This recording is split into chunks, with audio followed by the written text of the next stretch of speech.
അപ്പോൾ JEE advance 2025 ഏറ്റവും easy question ആണ് നമ്മൾ ചെയ്യാൻ പോകുന്നത്. ഇവിടെ നമ്മൾ നോക്കുന്ന സമയത്ത് ഇനീഷ്യൽ കണ്ടീഷൻസ് തന്നിട്ടുണ്ട്. ഇവിടെ നമുക്ക് മെയിൻ സ്കെയിൽ എന്ന് പറഞ്ഞു കഴിഞ്ഞാൽ 1 സെൻറ്റിമീറ്റർ ഈക്വൽ ടു 10 ഡിവിഷൻസ് എന്നാണ്. അങ്ങനെയാണെങ്കിൽ ഒരു മെയിൻ സ്കെയിൽ ഡിവിഷൻ എന്ന് പറഞ്ഞു കഴിഞ്ഞാൽ 1 മെയിൻ സ്കെയിൽ ഡിവിഷൻ എന്ന് പറഞ്ഞു കഴിഞ്ഞാൽ ഇവിടെ നമുക്ക് കൃത്യമായി മനസ്സിലാവും ദാറ്റ് ഈസ് 0.1 സെൻറ്റിമീറ്റർ ആണെന്ന് മനസ്സിലാവും. ദെൻ നമ്മൾ ഈ ഫിഗറിൽ നോക്കുന്ന സമയത്ത് ഇവിടെ നിന്നും 7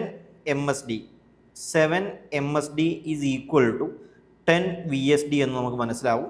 അങ്ങനെയാണ് നമ്മൾ ആ വാല്യൂ കൊടുക്കുന്ന സമയത്ത് 10 VSD is equal to 7 MSD എന്ന് വരും. അങ്ങനെയാണെങ്കിൽ ഒരു VSD എന്ന് പറഞ്ഞാൽ എത്രയാണ്? ദാറ്റ് ഈസ് 7/10 MSD ആണ് വരിക. അങ്ങനെയാണെങ്കിൽ ലീസ്റ്റ് കൗണ്ടിൻ്റെ കാൽക്കുലേഷനകത്ത് നമുക്കറിയാം least count is equal to 1 MSD minus 1 VSD ആണ്. സോ 1 MSD മൈനസ് VSDയുടെ വാല്യൂ നമ്മൾ ഇവിടെ നിന്ന് സബ്സ്റ്റിറ്റ്യൂഷൻ കൊടുത്തു കഴിഞ്ഞാൽ 7/10 MSD എന്ന് വരും. സോ അത് സിംപ്ലിഫൈ ചെയ്യുമ്പോൾ നമുക്ക് എത്രയാണ് കിട്ടുന്നത്? ദാറ്റ് ഈസ് 0.3 MSD ആണ്. സോ ഒരു MSDയുടെ വാല്യൂ എന്ന് പറഞ്ഞാൽ 0.1 സെൻറ്റിമീറ്റർ ആണ്. അങ്ങനെയാണ് നമുക്ക് കിട്ടും ലീസ്റ്റ് കൗണ്ട് എന്ന് പറഞ്ഞു കഴിഞ്ഞാൽ 0.03 സെൻറ്റിമീറ്റർ ആണെന്ന് കിട്ടും. ദെൻ നമ്മൾ റീഡിംഗ് ആണ് കാണേണ്ടത്. റീഡിംഗ് കാണുന്ന സമയത്ത് reading is equal to main scale reading plus least count into vernier scale division ആണ് നോക്കേണ്ടത്. അങ്ങനെയാണ് നമ്മൾ നോക്കുന്ന സമയത്ത് എന്താണ് വരുന്നത്?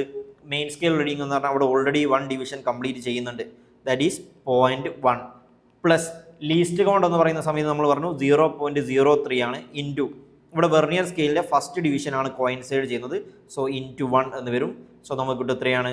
0.13 സെൻറ്റിമീറ്റർ എന്ന് പറയുന്നതാണ് ഫൈനൽ ആൻസർ കിട്ടുക. ഓപ്ഷൻ സി ആണ് ഇവിടെ കറക്റ്റ് ആൻസർ എന്ന് പറയുന്നത്.